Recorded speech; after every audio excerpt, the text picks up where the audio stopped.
construyendo la base de datos más poderosa de República Dominicana y tengo que decir de América Latina. Y la idea es que esta inmensa base de datos alimente unas herramientas de inteligencia artificial y de modelos económicos que estamos desarrollando dentro de la parte de Ecoanalítica. Entonces, una de las ponencias que vamos a tener en este foro del miércoles es inteligencia artificial y modelos económicos. Vamos a estar de la mano de C2S Consulting, que es una empresa especializada en toda la parte de tecnología, porque la línea era esa, pues cómo construye los datos y en la medida que tengas unos datos robustos, por supuesto bien tomados, hace que toda la parte de inteligencia artificial, los resultados de esa inteligencia artificial sean muchísimo más certeros, ¿no? Entonces ese es el siguiente paso que estamos ahorita tomando el miércoles, pues, ¿no? Ahí voy comenzando, sí, con preguntas más relacionadas con el día a día de la ciudadanía. ¿Cómo tú ves el panorama actual de la República Dominicana de cara a terminar el año? Sí, mira, lo primero que los oí al principio del programa, y este año ya está cerrado. Ya no hay mucho que hablar. Aquí ya estamos todos pensando en el arbolito de Navidad, en cómo vamos a adornar la casa, en ver cuáles son los perolitos. Nosotros decimos perolitos en Venezuela, las cositas que vamos a comprar. Este año ya cerró, o sea, aquí no hay mucho más. La economía va a crecer menos de un 3, va a crecer a lo mejor 2,6 o 2,8 en el promedio del 2025. En los 3 meses que quedan de publicación de datos, nosotros creemos que la economía va a crecer un poco por encima de 3, ¿ok? Lo cual es positivo. Con lo cual aquí no hay mucho más. El tipo de cambio va a cerrar quizás 0,75 pesos por encima de lo que está ahorita. Estamos pensando en un 64,40. O sea, ahorita es muy fácil ser certero porque hay mucha información y ya tenemos... Y ya el año se acabó. Y ya el año se acabó. Efectivamente, ya tienes casi 10 meses completos de este año que pasaron. Entonces, en esta parte es fácil ser certero. Lo difícil es ver la pronóstico del 2026, ¿no? Nosotros estamos esperando, y lo hemos dicho en Ecoanalítica desde hace un tiempo, en que el gobierno va a anunciar una nueva emisión de deuda externa, posiblemente la semana que viene o la semana de arriba. No descartamos que el debate ahorita que se está dando entre los diferentes actores públicos tenga que ver con un reporte que nosotros publicamos hace 3 semanas que pensábamos que viene una nueva emisión. ¿Por qué esta emisión? Y yo creo que es importante verlo a veces mucho más lo interno, ¿no? Nosotros en Ecoanalítica pensamos... Para una pregunta, ¿ahí sería desde el gobierno o desde el Banco Central? ¿Es la visión que...? No, nosotros creemos que es una emisión que va a hacer el gobierno o el ejecutivo afuera. Es decir, en el extranjero. Estamos esperando entre 1.500 y 1.800 millones de dólares que se van a emitir en el extranjero, cosa que el gobierno suele hacerlo en el primer trimestre de cada año. Pero ¿qué pasó este año? Este año lo que pasó fue que el ministro anterior de Finanzas hizo un presupuesto en base a que venía una reforma fiscal. Sí, y esa reforma fiscal no se dio. Entonces tienes unas deficiencias muy grandes dentro del presupuesto, que yo creo que fue la principal causa de lo que te aletargó la economía, lo que te hizo que la economía creciera menos. ¿A qué me refiero, por ejemplo? Mira, si nosotros comparamos el gasto de capital presupuestado para este año, al principio de año, con el ejecutado, tenemos una caída del 12%.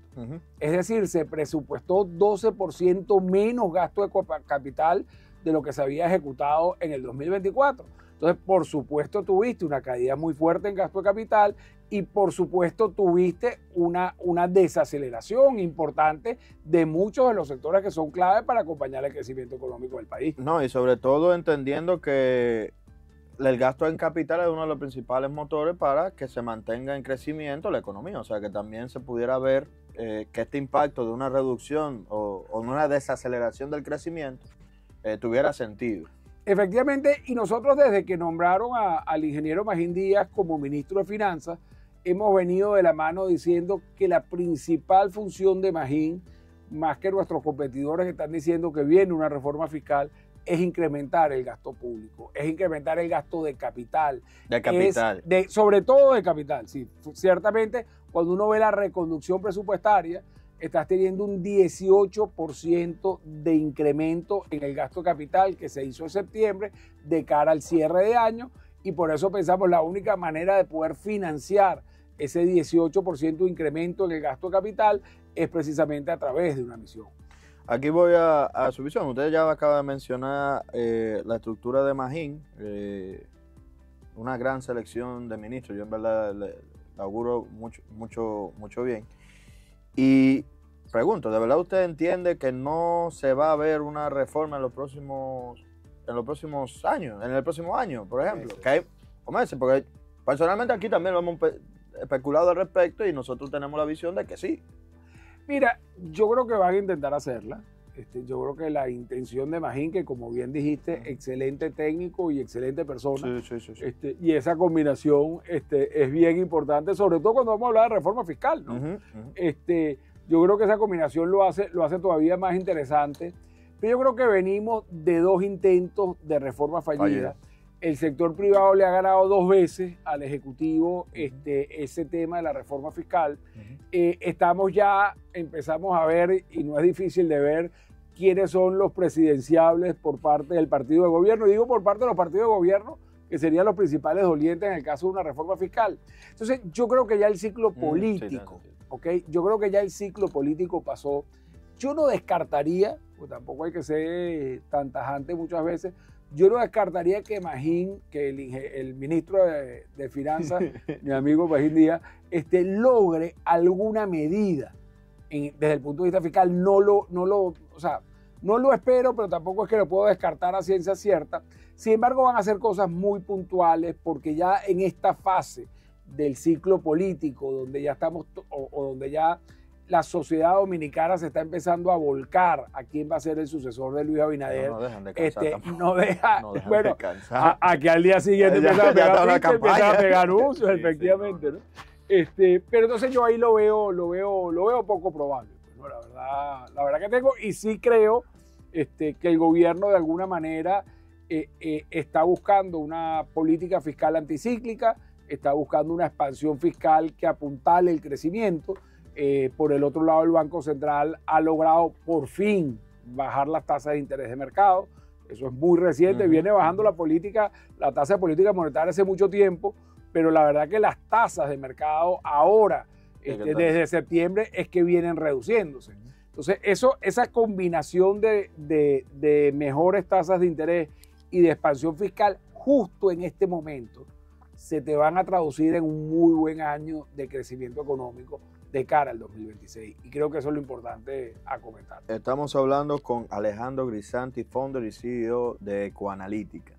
Yo le quiero hacer una pregunta visualizando un poco la parte internacional, y es, ¿cuál fue su percepción o cuál ha sido su percepción respecto a tantas veces que el gobierno mismo, el mismo presidente ha dicho que muchos de los problemas, por ejemplo, de la inflación que se vieron en su momento y todo, vienen desde el sector externo? ¿Cuál es? Usted que es experto en sector externo, justamente. Mira, Joan, excelente la pregunta, porque ahí uno tiene que ser también humilde y cuando se equivoca pensarlo y verlo por qué, ¿no? Nosotros, la mayoría de los economistas, esperaba una muy fuerte desaceleración de la economía americana, incremento de la inflación. Habían economistas que no descartaban que la Reserva Federal tuviese que volver a subir las tasas de interés, y todo esto en el marco de la política arancelaria del presidente Trump. Es decir, si uno de los grandes consensos que existía entre los economistas es que preferimos un mundo que pueda ser más competitivo, que comercialice con tarifas bajas, con aranceles bajos, a través del mundo, y eso, digamos, ese paradigma el presidente Trump lo está rompiendo. Ahora, ¿qué ha pasado? No, destrozándolo, y todos los días le dando un bombazo nuevo. O sea. Efectivamente, pero hay algo que nos ha sorprendido a todos, mira, la inflación no ha subido mucho en los Estados Unidos, el crecimiento económico se ha mantenido, la Reserva Federal ha empezado con las dos cosas que comenté anteriormente, ha empezado a reducir tasas de interés. Entonces, la verdad que esa restricción externa en el 2025 no ha llegado. Había mucha incertidumbre y mucho incentivo para ser conservador, para ser precavido, pero la desaceleración aquí en República Dominicana se debe mucho más a un tema de presupuesto, el haber esperado y aspirado a una reforma fiscal que nunca vino, a un banco central que mantuvo tasas de interés altas más tiempo de lo deseado, y al final, cuando uno ve ese conjunto de cosas, es lo que te termina frenando el crecimiento económico. O sea, ¿cómo va a ser un sector construcción para crecer si tienes una reducción fuerte del gasto de capital, de la inversión que está haciendo el sector público en infraestructura, en ese sector, y por otro lado tienes unas tasas muy elevadas de interés para todo lo que puede ser el sector residencial, centros comerciales, etcétera? Entonces, por supuesto, tuviste que tener no una disminución de crecimiento, pues el sector construcción ha entrado en un ciclo recesivo, de caída, ¿ok? Si comparamos el 2025 con el 2024, pues. ¿Qué va a pasar de cara al año que viene? Menor tasa de interés, mayor gasto en infraestructura. Eso va a hacer, por supuesto, que el sector construcción el año que viene acompañe muy bien el crecimiento económico que estamos esperando desde Conalí. Aquí planteo otra pregunta. Dentro de la estructura de la economía dominicana tenemos ciertos pilares, entre ellos el sector de la construcción, el sector del turismo y el sector, según mi visión, el sector minero. Pero yo quisiera saber su visión de cara al rendimiento, digamos, que ha tenido estos tres sectores, o si hay algún otro que usted agregaría que tiene que visualizarse todavía más dentro de la estructura de la República Dominicana. Sí, incluso lo podemos hacer prospectivo, ¿no? Claro. Mira, el sector minero, que es uno de los motores. A mí una de las cosas que me gusta mucho, yo van viniendo de Venezuela, en Venezuela existe un motor muy grande, muy fuerte, pero es solo un motor, que es el sector petrolero, claro, el que viene impulsando el crecimiento económico, y por supuesto todos conocen que no nos ha ido bien, ¿no? Pero hay más por motivos políticos. Sí, eso te iba a decir, no tiene que ver mucho con la economía. Efectivamente, ¿no? Pero lo que te quiero decir es una economía que se hace muy dependiente de un solo motor. Y aquí tienes la maravilla, o sea, uno de los grandes activos que tiene la República Dominicana es que tienes varios motores. Y cuando un motor crece menos, generalmente los otros sectores reaccionan, porque como bien dijiste, tienes el motor de la minería, sector financiero, sector de la construcción, el sector turismo, y toda la parte. El sector agrícola viene creciendo un poco menos de lo normal, pero es importante que cuando la economía dominicana dejó de ser una economía agrícola para ser una economía más enfocada en servicios, en turismo, en exportación de servicios como turismo, etcétera, no descuidó el sector agrícola, ¿okay? Eso es importante porque muchas terminan haciendo. Entonces, ¿qué estamos viendo de cara al 2026? Mira, un sector turismo que se va a mantener creciendo.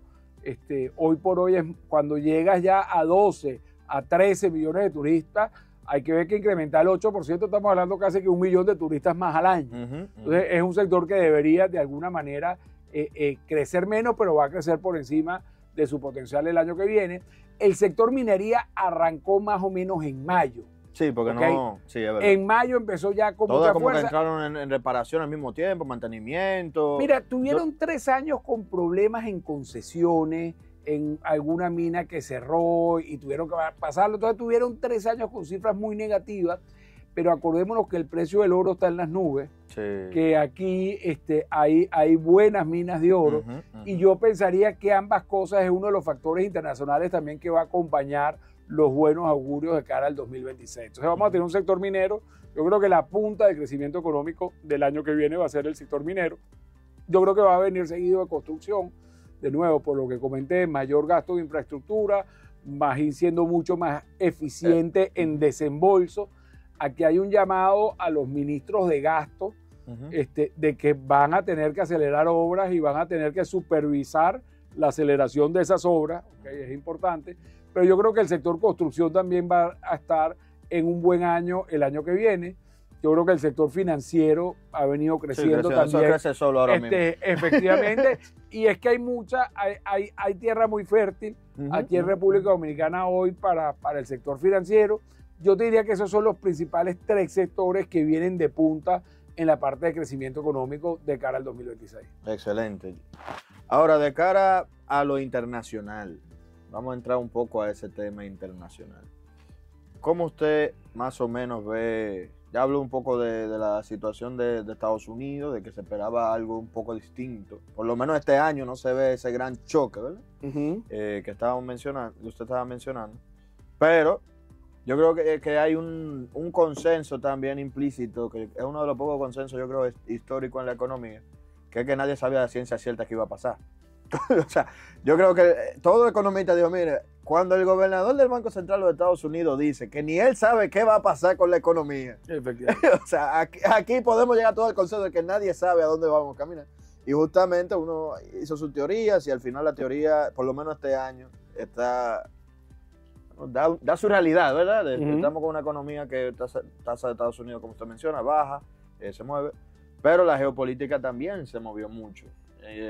Aliados de Estados Unidos que ya no son tan aliados o no parecen tan aliados, ajustes, la misma China entrando un poco más a mercados más cercanos a los Estados Unidos.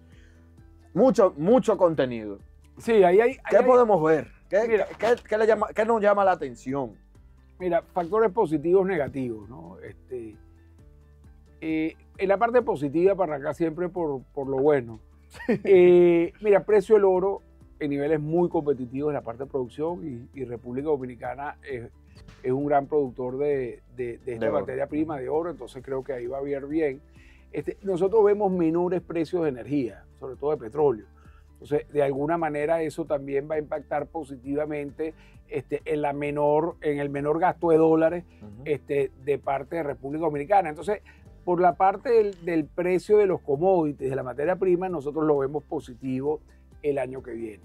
Ahora, yo sí, de nuevo, lo que uno aprendió y las herramientas que uno tiene para analizar el sector internacional, yo creo que nos llama a ser un poquito conservadores, ¿no? A tener un poco de cuidado.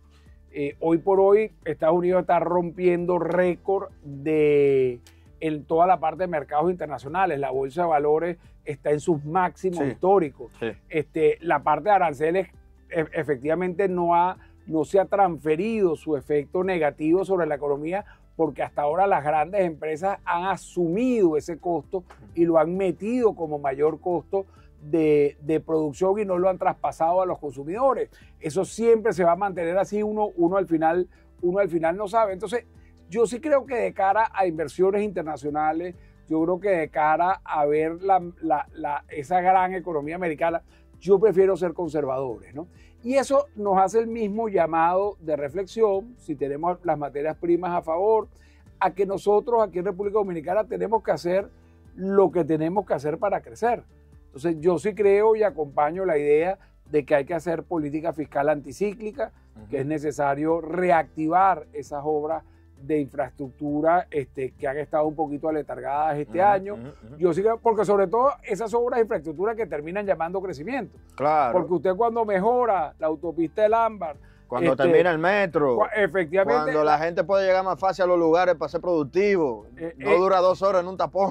Efectivamente, y fíjate una cosa que es importante también decir, que esto ya no es una crítica del gobierno, ¿no? Sino que también tenemos que internalizarlo. Claro. Cuando los países van creciendo y se va consolidando una clase media, y a esa clase media no le gusta ir en carretera. Esa clase media a lo mejor al principio, cuando éramos un país más pobre, habían caminos de tierra, de ahí pasaron a carretera, pero ahorita lo que la gente quiere es una autopista, 2 canales, que puedas pasar, etcétera. O sea, al final lo que quiero decir es que los países de clase media van exigiendo más. Van exigiendo más y necesitan más gastos en la parte de infraestructura. Pues. Y esos cuartos hay que pagarlos, y la única manera de pagarlo es con una... Y algún día llegaremos que todo el pueblo dominicano puede juntar por tren. Yo estoy esperando ese día. Que el país entero esté lleno de trenes y que al final uno ni siquiera necesita un carro. Yo quisiera eso. Bueno, un país que es relativamente pequeño en su geografía, o sea, donde por lo menos un tren de cara a comunicar las 2 principales ciudades del país, de cara a que ahorita que arrancó la pelota... Sí, uno puede venir aquí, llegar a Santiago a molestar. ¿Y por qué no nos vamos a Santiago a ver juego?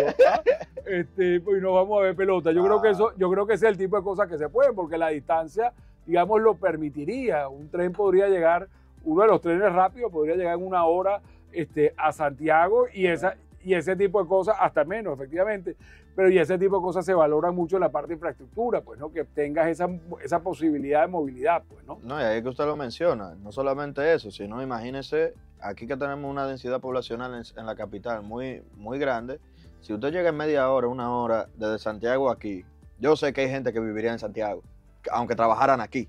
Bueno, hay gente que el tapón hace que tenga 1 hora y media y 2 en la parte del carro del este de la capital hacia acá, pues, ¿no? Para entrar. Entonces, efectivamente, yo creo que hace al final que que las ciudades se puedan descentralizar Sí, más sí. y que la gente se vea obligada al transporte público y no al carro, ¿no? Sí. Y eso siempre ayuda y humaniza la parte de las ciudades. Pero bueno, de cara al año que viene, yo creo y de lo que preguntabas, yo creo que hay que ser más conservadores, tener cuidado con la parte internacional. Yo creo que ahí todavía queda algo de incertidumbre por limpiar.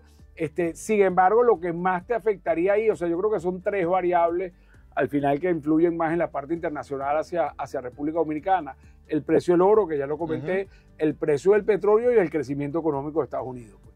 Y en esas 3 hay 2 que veo claramente positivas y una incertidumbre porque Porque Donald Trump existe, no sabemos con qué va a saltar mañana. no es fácil. Es a mí que me van a quitar la predecir. visa.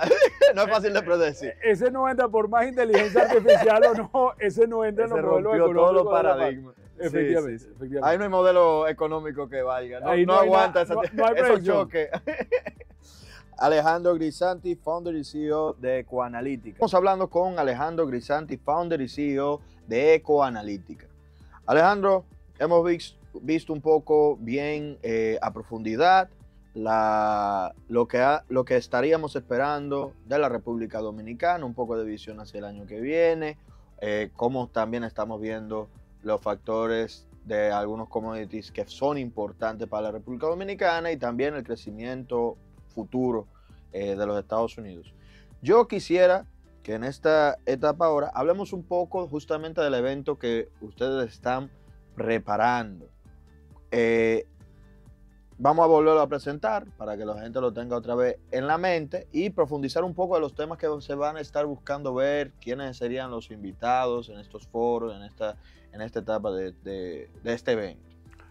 Sí, muchas gracias por la pregunta. Mira, el miércoles 22 de octubre vamos a estar en el Garden Tent del Hotel El Embajador y un punto importante que a nosotros en estos foros nos interesa es poder llamar a otros economistas, incluso pueden ser economistas con visiones distintas, a que vengan a enriquecer el debate, ¿no? Entonces tenemos la verdad que un lujo de invitados. Ese lujo de invitados incluye a la viceministra de Turismo, Jacqueline Mora, excelente economista, muy buena analista, muy acuciosa.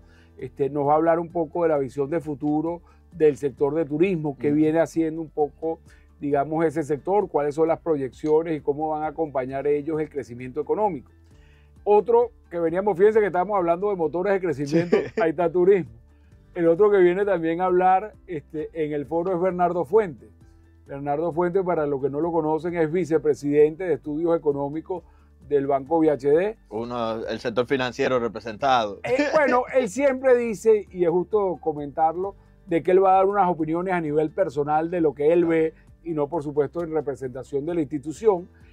Yo creo que eso es importante aclararlo, pero es una persona, un economista con muy buenas herramientas, con muy buena capacidad de análisis y con una visión muy didáctica de cómo transferir ese conocimiento a recomendaciones y a que todos los humanos lo entendamos, ¿no? Después viene esta sesión que te había comentado con Jesús Allen de inteligencia artificial y modelos económicos. Sí, ahí vamos a repasar toda la parte de los bases de datos. Como dijo Johan, tenemos una base de datos que te puede comparar la inflación en el caso de los restaurantes de las pizzas versus las hamburguesas o en el caso agrícola de los guineos versus el maíz, etcétera. Tenemos ahí una tubérculo, lo que sea. Efectivamente, tenemos una base de datos de más de 2.000 variables que tenemos, digamos, sistematizadas y que se actualiza de forma automática. Después viene José Antonio Fonseca, él es presidente de CCI Puesto de Bolsa. Yo te diría que es una de las cabezas mejor pobladas en cuanto a mercado financiero. Y lo que queremos es un poco que aterrice, dentro de ese sector financiero, cuáles son las diferentes oportunidades para usted. Y aquí en Venezuela hace mucho tiempo salió un concepto que yo creo que José Antonio lo entiende muy bien, que es la parte de democratización del capital. Cuando uno habla de invertir, hay mucha gente que se queda como, bueno, eso es para los ricos. Eso es para la familia tal. En iMoney nosotros nos encargamos de que la gente entienda que no es así. Efectivamente, y que es mejor invertir en el sector formal de la mano de gente que sabe, que darlo por ahí a cualquiera de estos influencers de redes sociales. No, le está subiendo el rango. Bueno, no es lo ideal ni lo mejor. La grande cantidad de lo que están en las redes sociales, muchos son vendehumo y estafadores. Efectivamente. O sea, hay que cuidarse mucho de eso. Hay que cuidar de eso. O sea, nosotros en este programa lo decimos mucho justamente por eso. Porque no es que la herramienta que ellos dicen no funcione, sino que ellos te lo están vendiendo de una forma de que no es real, que uno tiene que hacer unos estudios relacionados para poder hacer ese desarrollo. Y estoy de acuerdo completamente con usted, porque Fonseca para mí es uno de lo que ha intentado y apoyado justamente educar al pueblo dominicano en esos temas de inversión, que nosotros también lo apoyamos mucho en eso. Él es muy abierto y una persona también que yo le tengo mucho respeto personalmente por su visión a nivel general. O sea que estamos bien rankeados entre panelistas. Efectivamente, él se ha focalizado mucho en el desarrollo de los mercados financieros y de los mercados de capitales y un poco, digamos, en esta parte de lo que habíamos comentado, yo es un llamado de atención también con esto, lo de las redes sociales, en que no le dé su cuarto a cualquiera. Por favor. O sea, usted se fajó a trabajar, hoy es viernes, tiene su merecido descanso el fin de semana, a usted le pagaron su salario el miércoles, no venga a darle esos cuartos a cualquiera, eso usted se lo ganó con el sudor de su frente y tuvo mucho trabajo haciéndolo, entonces délo o invierta de la mano de especialistas que van a saber qué hacer con su dinero, que le van a dar la cara en el momento que lo necesite, etc. Entonces yo creo que eso es fundamental allí. Bueno, y el último orador, por supuesto, el anfitrión, que vamos a dar siempre esa visión, porque nosotros tenemos un reto, ¿no? Uno es que es poder dar escenarios económicos que se transformen en la ayuda de toma de decisiones. ¿Okay? Y ciertamente a lo que nos está escuchando es muy distinto si usted trabaja en un sector exportador, tabaco, por ejemplo, o si usted trabaja en un sector importador, como puede ser comercialización de electrodomésticos. Entonces, la recomendación es distinta porque a usted una devaluación, en el caso de que sea un exportador, es una bendición. En la medida que la moneda se devalúe, sus costos se reducen y sus ingresos se incrementan en términos de pesos. Pues entonces, una devaluación cuando la moneda pierde valor, pero ayuda a los exportadores y por supuesto a los importadores y los que consumimos un porcentaje de nuestros ingresos importadores nos afecta. Entonces, yo creo que ahí es importante también el poder balancear en cuál de los escenarios y cómo esos escenarios te afectan a ti. Y en Econalítica lo que hemos hecho es intentar bajar ese escenario, entenderlo, dar nuestra visión y en base a esa visión acompañar las buenas decisiones. Y tomar decisiones efectivas, exactamente. Que por eso yo siempre digo que en Econalítica ustedes tienen esa doble vertiente, porque una cosa es la teoría, que es importantísima, pero cuando esa teoría está basada en unos datos, tiene todavía más fuerza y una toma de decisión mucho más eficiente. Estimado, nos quedan solo 10 minutos del programa y me gustaría desarrollar un poco su visión respecto a el mercado, ya que lo hemos estado mencionando, respecto al mercado de valores dentro de la República Dominicana.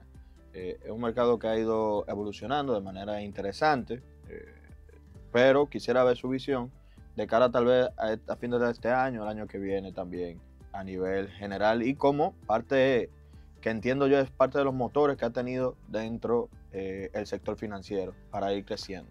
Sí, mira, el mercado de valores yo creo que tiene grandes aciertos y efectivamente ha venido creciendo. Se le dieron unos incentivos buenos al principio del primer gobierno de Luis Abinader para ver si habían más empresas que se metían dentro del mercado de valores, dentro de la bolsa y mercado de capitales. Sin embargo, eso no ha ocurrido. Yo creo que un paso interesante a hacer y que queda pendiente, digamos, de las cosas que se pueden hacer es empezar, esas proporciones que tiene el sector público en empresas, que muchas de ellas pueden estar controladas no, administradas, gerenciadas por el sector privado, pero si el sector público tiene un porcentaje importante de esa empresa, ¿por qué no llevarlo al mercado de valores? O sea, el sector público, en este caso el Ejecutivo, se quedó como muy amarrado esperando a que fuese el sector privado el que se lanzara en esta parte del mercado de valores. tenemos 2 acciones que salieron recientemente en los últimos 5 o 6 años.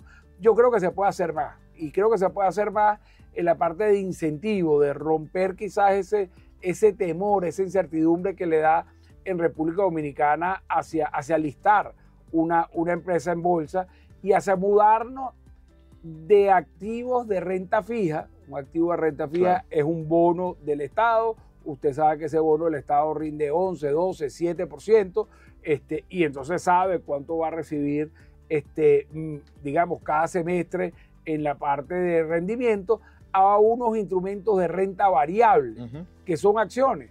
Y esas acciones, cuando uno abre un poquito más la vista y ve el mundo, bueno, ¿por qué no comprar Apple? ¿Por qué no comprar Samsung? ¿Por qué esas marcas, Toyota? ¿Por qué? Y estoy diciendo algunas, no por supuesto por promocionar esas, sino porque esas marcas que a usted le gusta, que las ve exitosas, que han sido muy exitosas y que de hecho, si tú ves el rendimiento acumulado en la historia, las acciones, las rentas variables tienen en promedio más rendimiento o mayores rendimientos que la renta fija, pero ¿por qué no empezar a estudiar y aprender de cómo hacer de esas inversiones y canalizar esos ahorros de la mejor manera aquí en República Dominicana? Entonces creo que ahí hay una tarea pendiente y que hay que aprovechar, y que bueno, los amigos de CCI la vienen estudiando y han venido de alguna manera proponiendo nuevos instrumentos de ahorro a la sociedad dominicana. Usted ha mencionado algo interesante que me gustaría ver su visión, porque usted como asesor de empresas y de instituciones bien grandes, me llama la atención por qué justamente, o cuáles son esos miedos que usted entiende existen desde el sector privado para abrirse, porque es una fuente de financiamiento. O sea, al final hay muchas empresas que están cotizando en bolsa alrededor del mundo, y yo mismo pensaba que cuando estas oportunidades se volvieran más claras, mucha más gente o muchas más empresas tal vez iban a verle el valor agregado. Pero como usted bien menciona, no parece. ¿Cuál usted entiende pudiera ser ese temor, digámoslo así, que se tiene que buscar sobrepasar para llegar a esto? Sí, mira, yo creo que hay un temor por la parte de desconocimiento, y quizá falta de entender, de tener buenos ejemplos para que se hayan aplicado y que se hayan visto, pues, ¿no? Pero hay sectores, por ejemplo, el sector financiero. Ese es un sector que está muy preparado generalmente para pasar a la parte de listar sus acciones de manera pública. ¿Por qué? Porque es un sector que está altamente regulado, es un sector que está acostumbrado a hacer, digamos, toda la parte de balanza. Todos los reportes ya se tienen que entregar de por sí. Efectivamente, entonces ese debería ser ¿cómo se llama? Un sector que debería pasar muy rápidamente a la parte de bolsa. Entonces, aquí de nuevo, utilizando ese sector, bueno, por decir 2 nombres, tienes Banreserva y tienes Popular, o tienes Banreserva y tienes VHD. Entonces, ¿cómo el sector público le va a decir a la banca, al sector privado, bueno, ¿por qué no VHD o Popular fueron, digamos, porque son los 2 bancos más grandes a bolsa? Y los otros se dicen, bueno, pero ahorita Banreserva que tampoco está en bolsa. O sea, pues, ¿por qué no sé? Porque de alguna manera yo creo que con el ejemplo ayuda. Yo creo que de repente el lanzar una proporción de acciones en la parte de Banreserva. Yo lo compro y después pregunto cuánto que vale. Bueno, por eso te digo. Entonces, eso se paró y, digamos, no hubo mayor atracción hacia esa parte, pero yo creo que es una idea que hay que retomar, y hay que retomar desde el sector público, de nuevo dando el ejemplo, porque no hay nada más bonito, y por eso viene este tema de la democratización del capital, que tú de alguna manera vendas acciones de Banreserva y tú le des un cupo a cada dominicano a que pueda ser capitalista de Banreserva. Sí, que a lo mejor a través del mismo banco se financia una inversión. Tú puedes decir, mira, la acción vale tanto y vamos a financiar 100 acciones a cada dominicano mayor de 18 años. ¿Okay? Y eso no es que va a venir entonces alguien a empezar a repartir cuartos para comprar la acción. Entonces, eso te crea una base accionaria del pueblo dominicano hacia quizás uno de los buenos activos que tiene República Dominicana acá. Nosotros tenemos ejemplos muy exitosos, por ejemplo, en compañías eléctricas en Venezuela, etcétera, que llegaron a tener hasta 120,000 accionistas. sea, 120.000 accionistas no son 4 familias que tienen una empresa. No. O sea, 120.000 Todo el mundo le accionistas está sacando. son los trabajadores de la empresa, son mucha gente, digamos que muchos venezolanos que, digamos, de bajos recursos, de clase, con algo de capacidad de ahorro, por supuesto, que fueron parte de ese sueño y que fueron accionistas allí. Entonces, yo soy un fiel creyente de toda la parte de democratización de los capitales, de buscar acceso a instrumentos de ahorro de mediano o largo plazo, digamos, que ayude a esa clase media que viene emergiendo a tener nuevas alternativas de inversión. Ya para cerrar, nos queda solamente 4 minutos y quisiera recalcar, estamos hablando con Alejandro Grisanti, founder y CEO de Ecoanalítica, analizando de todo un poco. Pero me gustaría, simplemente para cerrar, Alejandro, algunas palabras para las personas que nos están escuchando. Ya nos invitaste al evento. Que hay un asunto que nos ha dicho. ¿Cómo pudiéramos, aquellas personas que nos escuchan y están interesados, cómo podemos conseguir la taquilla y la boleta para poder participar? Sí, mira, lo ideal es que nos contacten a través de nuestras redes sociales. Tenemos Ecoanalítica RD para acá, para República Dominicana. Contáctenos por ahí, creo que siempre es la manera más sencilla. Por supuesto, le vamos a responder a la brevedad. Estamos y parte de esta creencia que cuando hablamos de democratización de capital es que entendemos que hay estudiantes. Claro. En esa parte hemos invitado formalmente a estudiantes del INTEC y de la Pucamaima de manera totalmente gratuita que fueron. Pero mira, escríbanos por las redes sociales, creo que es importante tenerlo, creo que es un evento donde se puede aprender mucho y aquí uno de los retos de Ecoanalítica siempre es el hecho de que la gente oye economía y lo siente así como lejano, como que eso no es para mí o yo no voy a poder entender esa parte. Yo creo que el reto en el foro es aplicarlo de una manera diáfana, por más conocimiento profundo que pueda haber aquí. La idea es que todos salgamos con una idea de qué es lo que viene el 2026 y cada uno desde su sector cómo le saco el mejor provecho, el mayor provecho, o sea, cómo este escenario que me están dibujando de cierre el 2025 al 2026, cómo lo transformo en decisiones y cómo lo transformo en incremento de productividad y prosperidad de cara a cada uno de los asistentes que va a estar allí. De verdad que, Alejandro, muchas gracias por acompañarnos en el día de hoy. Para nosotros siempre es un placer tenerte aquí y bueno, los micrófonos siempre están disponibles para estas invitaciones y cualquier opinión también, con muchos datos atrás. Bien fundamentada. Bien fundamentada. Entonces, claro. Así que, de verdad, muchas gracias. Bueno, feliz viernes y bueno, muchas gracias, Joan y Marco. De verdad, siempre a la orden y muy contento de pasar por acá. Para ustedes que nos escuchan, hemos llegado al final del programa. Estuvieron con ustedes Marcos Lluveres y un servidor, Joan Monegro. Recordándoles que nos pueden seguir en las redes sociales como @iMoneyRadio y también a Ecoanalítica RD. @Ecoanalítica RD en las redes sociales para seguir manteniéndose cada día más informados. Gracias por acompañarnos. Sigan en esta su emisora, la Super 7.